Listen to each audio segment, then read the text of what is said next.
은행은 신뢰성 이제 이런 부분들이 이제 문제가 되기 때문에 정말로 이를 성실히 속이지 않고 자기 욕심 안 부리고 할 수 있는 사람을 찾습니다. 그게 능력보다 우선이에요.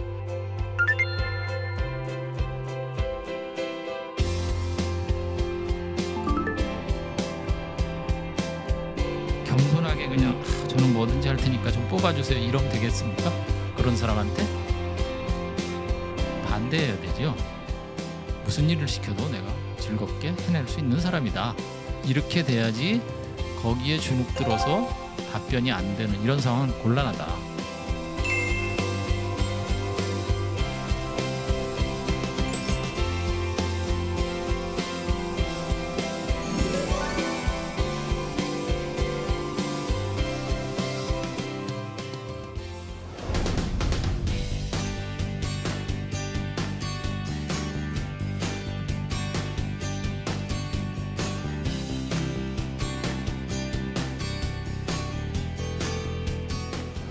안녕하세요. 처음 뵙겠습니다. 더운 날 여기까지 오시느라고 굉장히 고생 많으셨고, 오늘 제가 이제 말씀드릴 거는 그 달라진 하반기 채용 그 시스템에서 어떻게 성공할 수 있을까 하는 부분을 한번 다시 정리를 했습니다. 저는 지금 표지에서 보시는 외환은행에 처음 입행해서 34년 정도 근무를 했고, 정년퇴직 후에는 세종대학교에서 취업 지도를 담당하고 있습니다. 그래서 금융기관, 은행, 대기업 이런 쪽에 이제 지도를 쭉 하고 있고 5년 이상 쭉 봐왔기 때문에 학생들이 어떻게 준비하고 경향이 어떻게 바뀌고 대책을 어떻게 세워야 되는지 나름대로 제가 보고 느끼고 또 여러분들하고 같이 토의하고 이럴 부분들을 오늘 얘기하고자 합니다. 은행 업무는 대강 보시면 뭐 여러 가지 단어나 용어로 쭉 설명을 해놨기 때문에 쭉 이제 이런 기준으로 돼 있고요. 저희 있을 때만 해도 업무 매뉴얼 하면은 뭐 이런 두꺼운 책으로 한 6권씩 있었고 그거를 뭐 거의 다 외워야 되고 업무별로 전문성을 가져야 되고 이런 건데 굉장히 복잡합니다. 하여튼 그래서 들어가서 이제 공부하시느라고 바쁠 거예요. 그다음에 이제 최근에 은행을 둘러싸고 있는 이제 환경 변화를 조금 이해를 하셔야 되는데 첫째는 지금 이제 최근 경기가 이제 워낙 불안정하고 뭐 무역이라든지 뭐 여러 가지 이제 어떤 부분들의 불안정성 때문에 성장이 좀 정체돼 있다. 이제 그렇게 되면 어떤 내부 절약, 혁신 이런 쪽으로 이제 신경을 쓸 수밖에 없고요. 그다음에 이제 경쟁이 좀 심해지겠죠. 은행 간 작은 파일을 놓고 경쟁을 해야 된다. 이제 이런 부분이고. 또 하나 이제 문제는 디지털화가 지금 급속히 진행되고 있습니다. 특히 우리나라 이제 IT가 발전하니까 핀테크 해가지고 그쪽 분야에 관련된 여러 가지 업무들이 새롭게 일어나서 거기에 대한 대응, 그다음에 그걸 어떻게 하는 게 은행의 앞으로 생존과 발전에 도움이 될까 이제 이런 부분으로 많이 고민하고 있고요.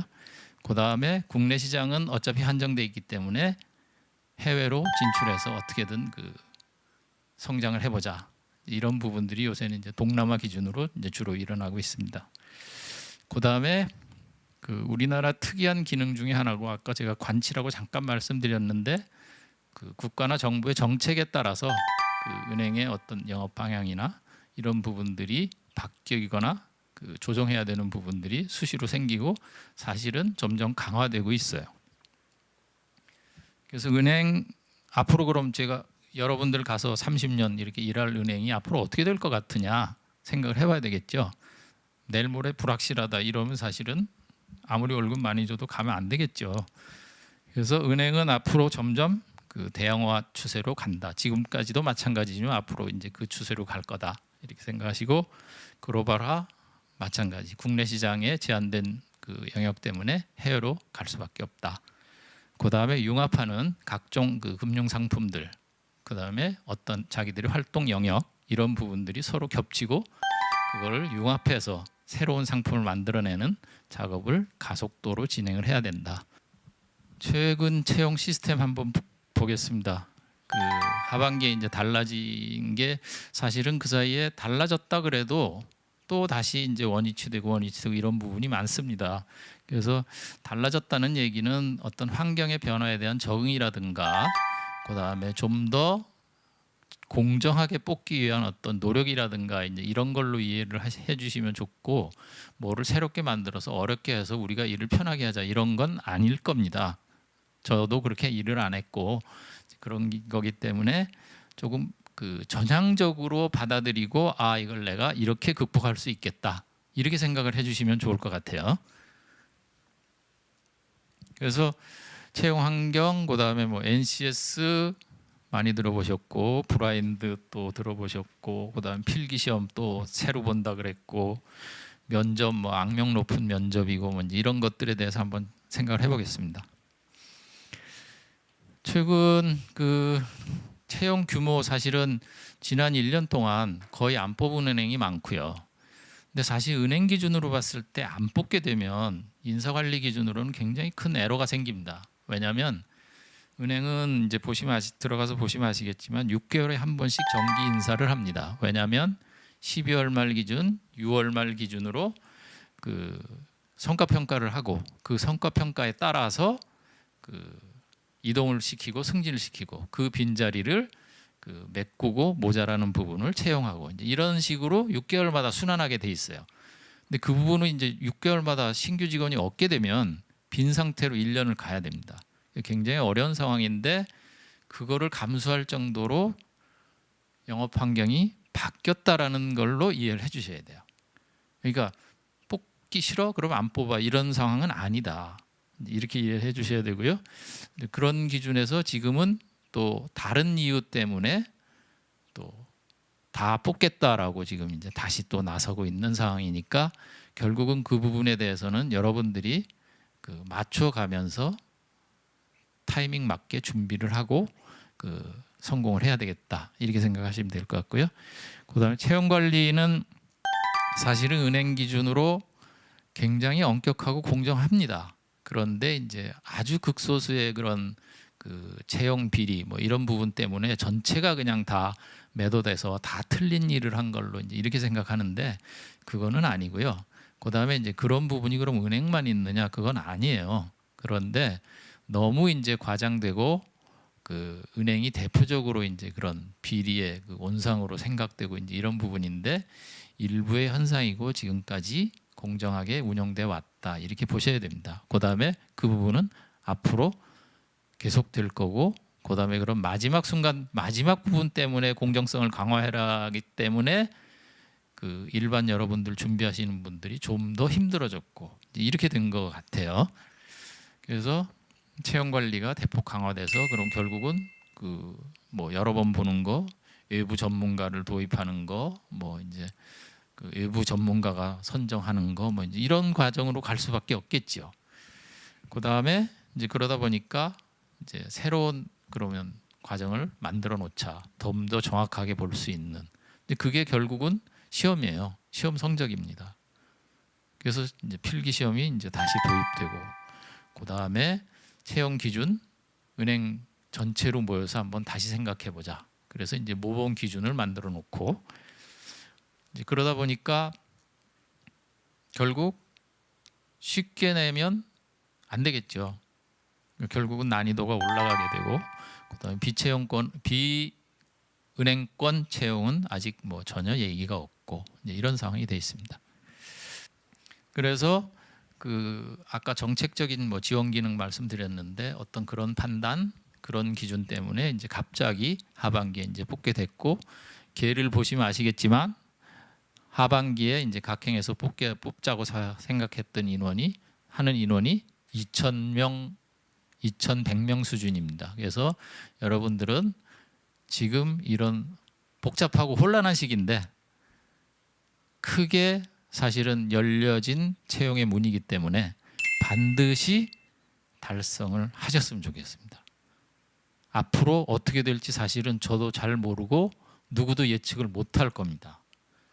그래서 NCS 뭐 고민 많이 하시고 책도 많이 보셨을 텐데 간단히 그 말씀드리면 NCS는 그 생긴 이유 자체가 그 사이에 이제 특히 금융기관에서 이제 취업 준비를 할 때 각종 뭐 세트 있었어요. 몇 종 세트 자격증을 포함해서 뭐 이제 그거에 다 매달리고 거기에 쓰는 노력과 비용이 이게 말이 안 된다. 그다음에 이제 사실 더 문제는 그거를 은행에 들어와서 전혀 안 씁니다.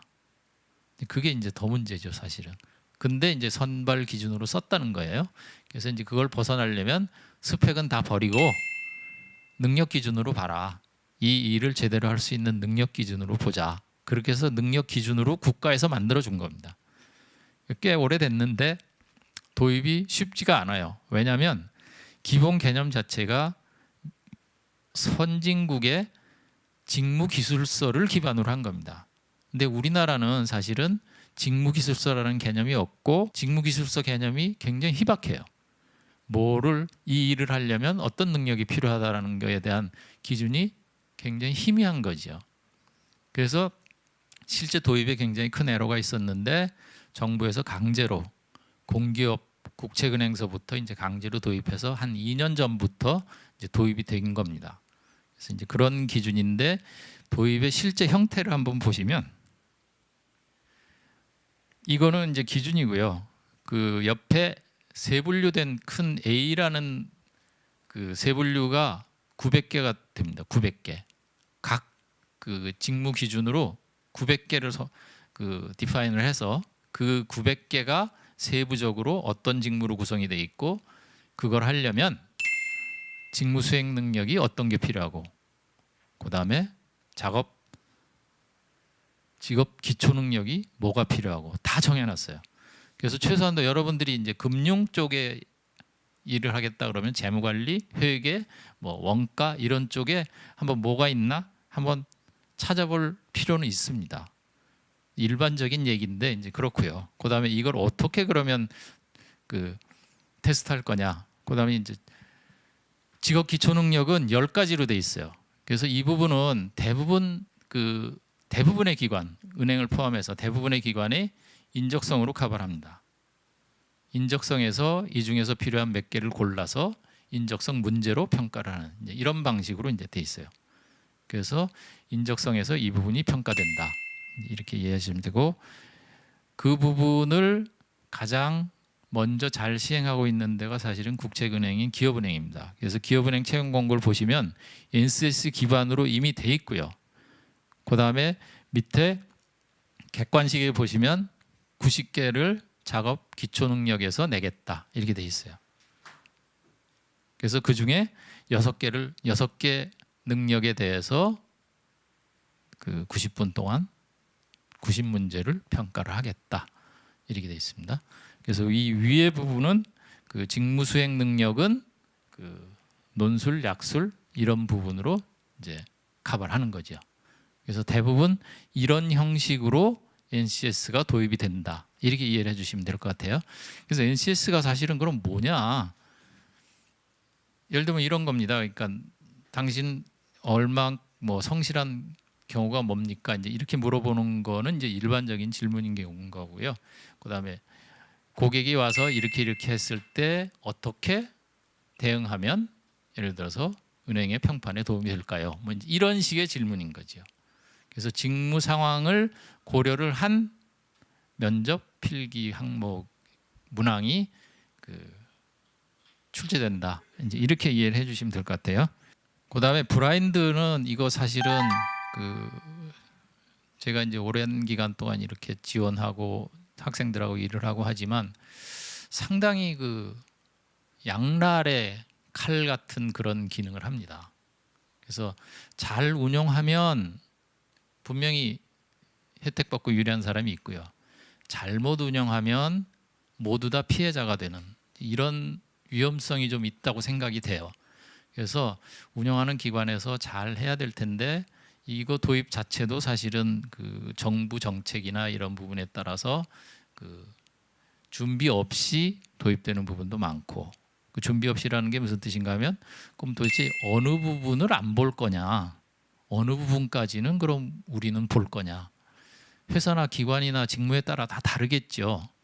근데 그 부분을 이제 획일적으로 정리를 한다든지 이건 반드시 보면 안 된다. 예를 들어서 뭐 사진도 보지 마라. 잘못하면 이제 이름도 보지 마라 이제 이렇게 될 수도 있을 것 같아요. 왜냐하면 뭐 면접위원이나 뭐 예를 들어서 뭐 같은 우리 종씨 뽑자 뭐 이럴 수도 있겠죠.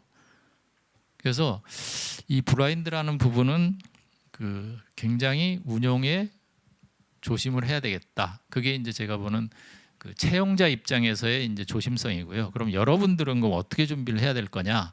그랬더니 뭐라고 답변하냐면 이제 이런 식이에요. 맞다라고는 생각이 되는데 준비는 전혀 못하겠다. 지금 이렇게 돼 있어요. 마찬가지신가요?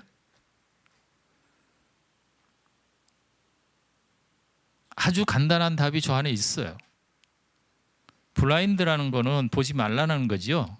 그러면 언블라인드 된 거를 좀 더 철저히 준비하는 게 해답이에요.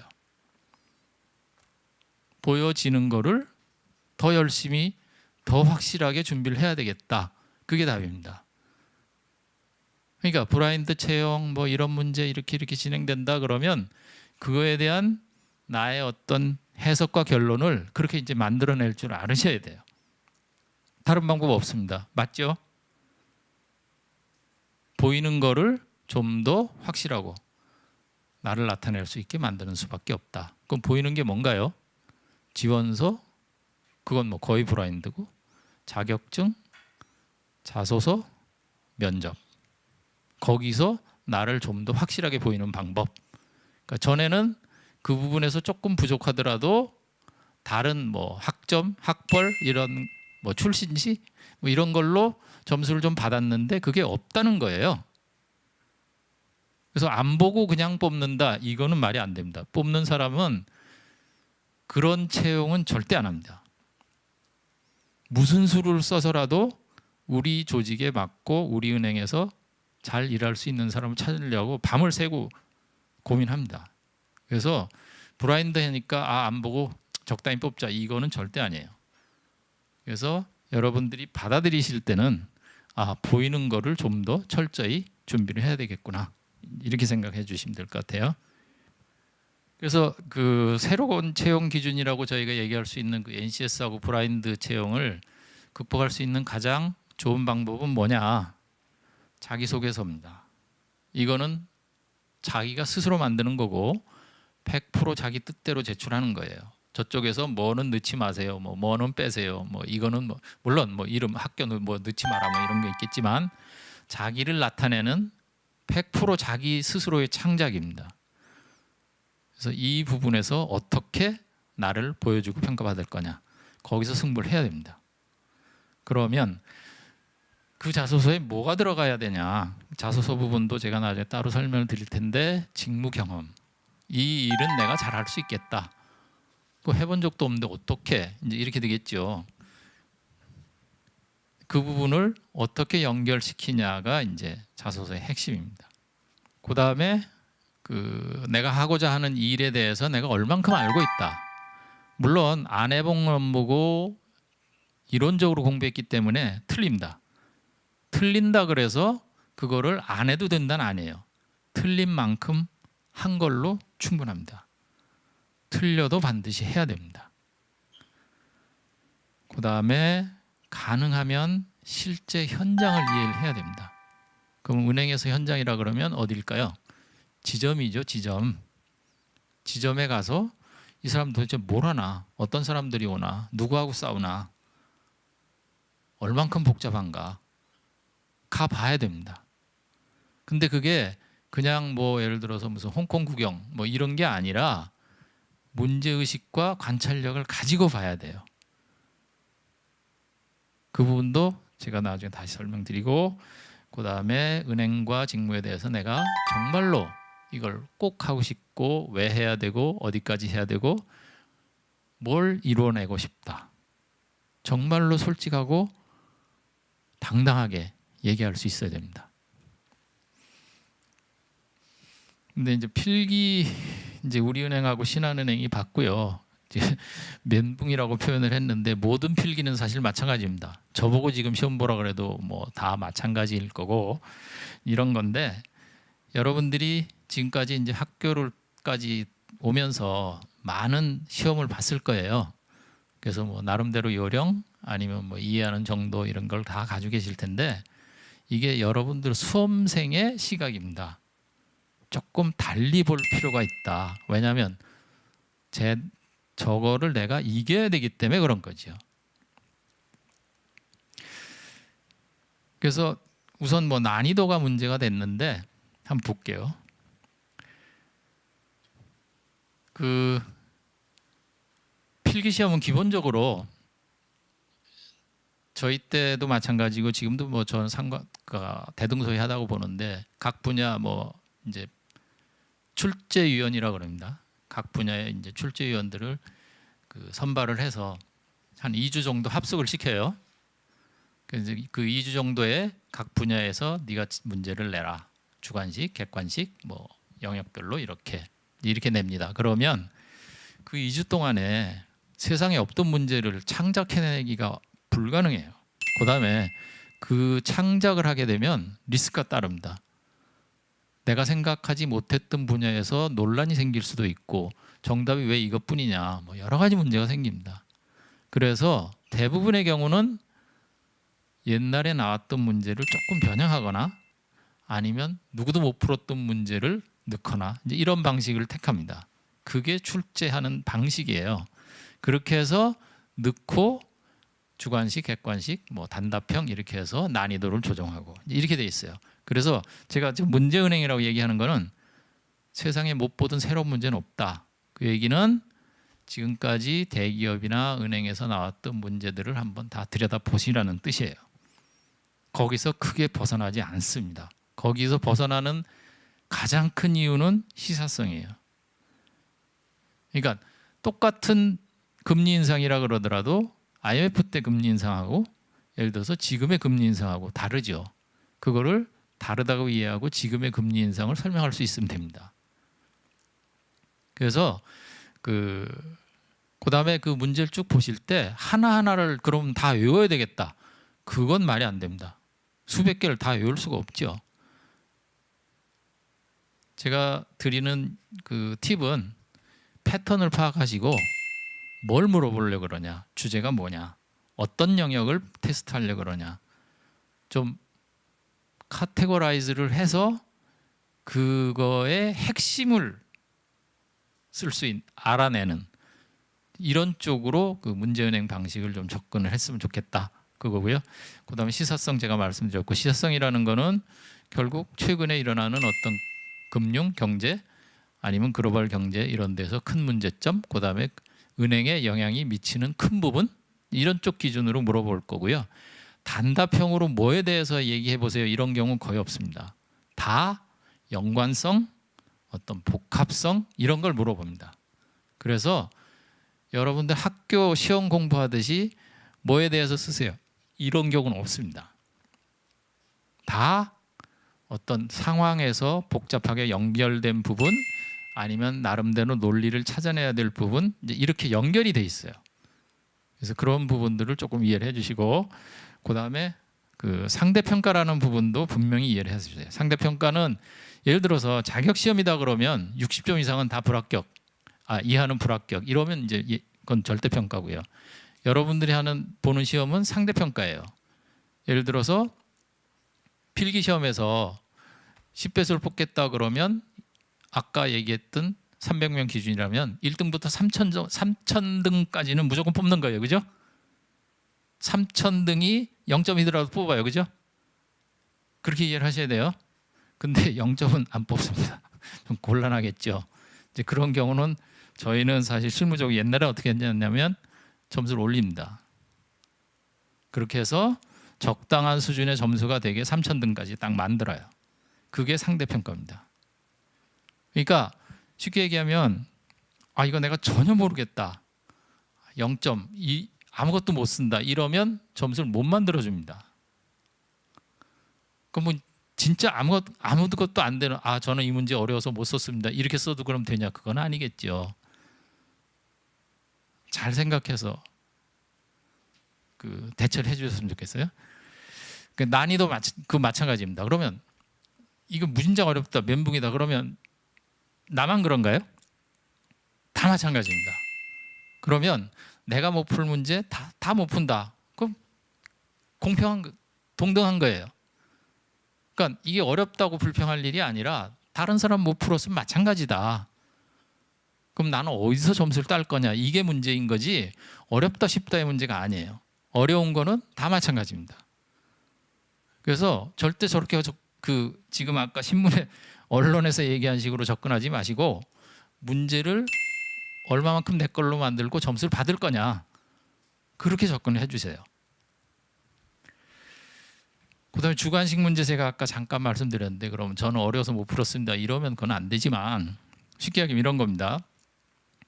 기준금, 예를 들어서 미국 FRB에서 기준금리를 뭐 전달에 0.25% 올렸는데 25% 포인트 올렸는데 그게 은행에 미치는 영향과 전략을 어떻게 세워야 되는지 한번 써주세요 이러면 전혀 모르는 얘기다 이렇게 되겠죠.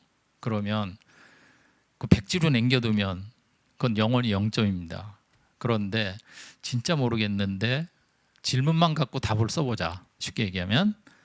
그러면 기준금리가 예를 들어서 미국에서 올리면 우리나라는 예를 들어서 이런 영향을 받아서 그 금리가 어떻게 될 것 같습니다. 거기까지만 딱 썼다 이거야.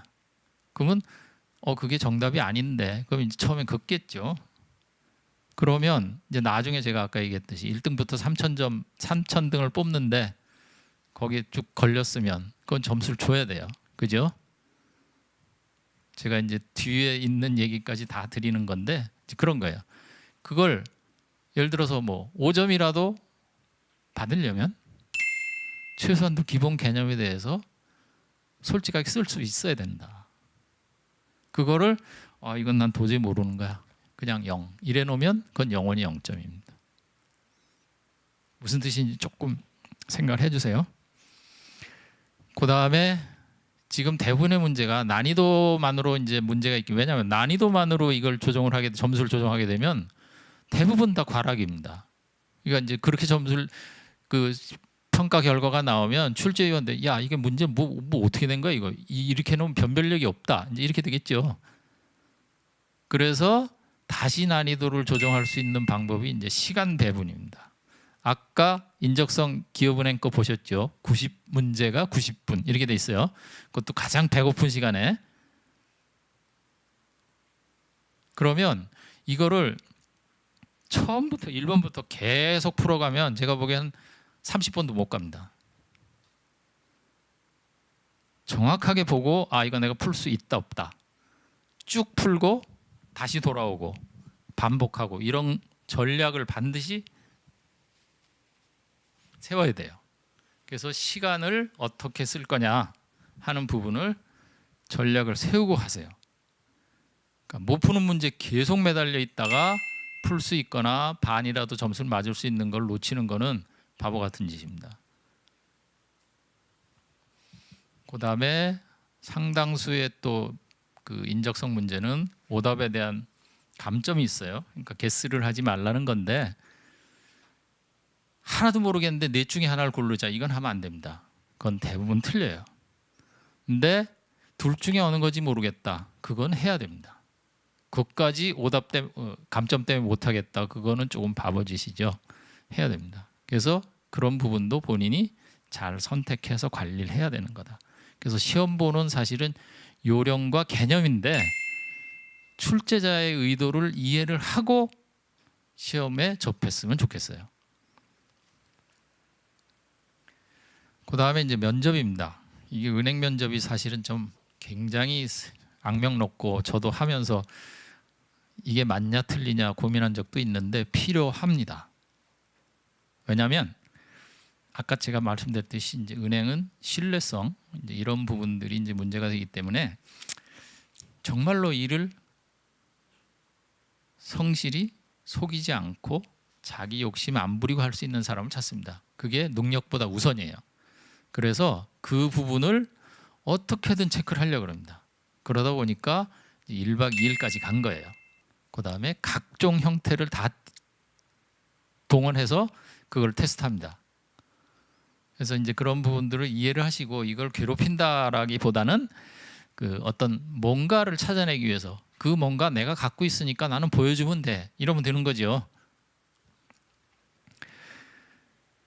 하여튼 1박 2일 면접하는 데는 은행밖에 없습니다. 그렇게 이해해 주시고, 그 다음에 어떤 특정한 능력이나 뭘 잘하냐 이걸 보는 게 아닙니다. 그 다음에 저 네거티브 기준은 명확합니다. 예를 들어서 뭐 지각을 했다, 아니면 뭐 예를 들어서 어떤 그 서류나 이런 지시사항에 대해서 무슨 이유가 있고 실행이 안 된다, 아니면 뭐 동료 간의 어떤 갈등을 일으킨다, 이런 모든 그런 부정적인 요소들은 그냥 그대로 아웃입니다. 딴 거 안 봅니다. 그래서 이게 하루아침에 사실 고쳐질 수는 없는 건데 자기도 모르게 나올 수도 있어요. 그렇지만 어떻게 됐든 1박 2일 동안은 조심해야 된다. 그래서 모든 곳에서 나를 보고 있다라고 생각을 하셔야 돼요. 뭐 휴게실이든 뭐 복도든 뭐 화장실이든 뭐 아니면 뭐 숙소든 뭐 다. 그게 사실은 진짜 모습이다라고 판단하고 하는 겁니다. 그 다음에 그 은행 면접관들이 이게 조금 좀 굉장히 까다롭고 수준이 높아요. 왜냐하면 저희도 이제 면접관 선정을 할 때 각 파트에서 가장 우수한 사람을 우선 뽑습니다. 무슨 뜻이냐면 당신 같은 사람을 뽑으면 돼, 이런 뜻입니다. 그래서 면접관 되는 것 자체가 사실은 굉장한 선발 과정이고, 그 면접관들이 굉장한 자부심을 갖고 있어요. 자기 같은 사람을 뽑고자 원합니다. 그러니까 굉장히 부족해 보이고 아 이걸 뽑아도 돼, 이제 이런 거지요. 이제 거기에 대응하려면 어떻게 해야 되냐 한번 생각해 보세요. 겸손하게 그냥 저는 뭐든지 할 테니까 좀 뽑아주세요 이러면 되겠습니까? 그런 사람한테 반대해야 되지요. 반대로 내가, 그러니까 무슨 허풍을 떨거나 이러라는 얘기가 아니라 자신감을 가지고 당신 정도 충분히 내가 해낼 수 있고 무슨 일을 시켜도 내가 즐겁게 해낼 수 있는 사람이다, 이렇게 돼야지 거기에 주눅 들어서 답변이 안 되는 이런 상황은 곤란하다. 기억하고 계셨으면 좋겠어요. 그래서 면접에 대응하는 요령은 지금 덧붙여서 쭉 설명을 드렸는데, 나를 어떻게 보이게 할 거냐, 그 다음에 1분 자기소개서는 이 은행뿐이 아닙니다. 어느 경우에도 면접에서는 가장 확실하게 준비를 해놔야 돼요. 왜냐하면 100% 자신한테 선택을 준 거예요. 네가 해봐라, 질문한 게 아닙니다. 그래서 여러분들을 120% 평가받을 수 있게 1분 자기소개 준비를 해야 됩니다. 무슨 수를 써서라도. 그 다음에 성격이나 어떤 그런 그 이미지 이런 부분들은 밝고 활달한, 자신감이 충만한, 그 다음에 믿을 수 있는 뭐 이런 거고, 마지막으로 제가 꼭 부탁드리고 싶은 거는 이런 내용들을 외워서 답변하겠다, 이건 안 됩니다. 왜냐하면 딱 면접실에 들어오는 순간 잊어버린다고 생각을 하셔야 돼요. 절대 생각이 안 납니다. 그 다음에 생각하고 있더라도 실제 질문을 딱 받으면 그 다음은 머리가 하얗게 돼요. 그래서 외워서 하겠다라는 건 안 되고요. 어떤 주제와 주제어를 정하고 거기에 맞는 단어들을 기억하고 그걸로 스토리를 만드는 그런 답변을 해야 됩니다. 그게 조금 버벅대도 상관없어요. 근데 외웠다가 잊어버리면 그거는 버벅대는 수준이 아닙니다. 정말로 딴 얘기를 해요. 내가 왜 이 얘기를 하고 나왔지? 이제 이렇게 돼요. 곤란합니다.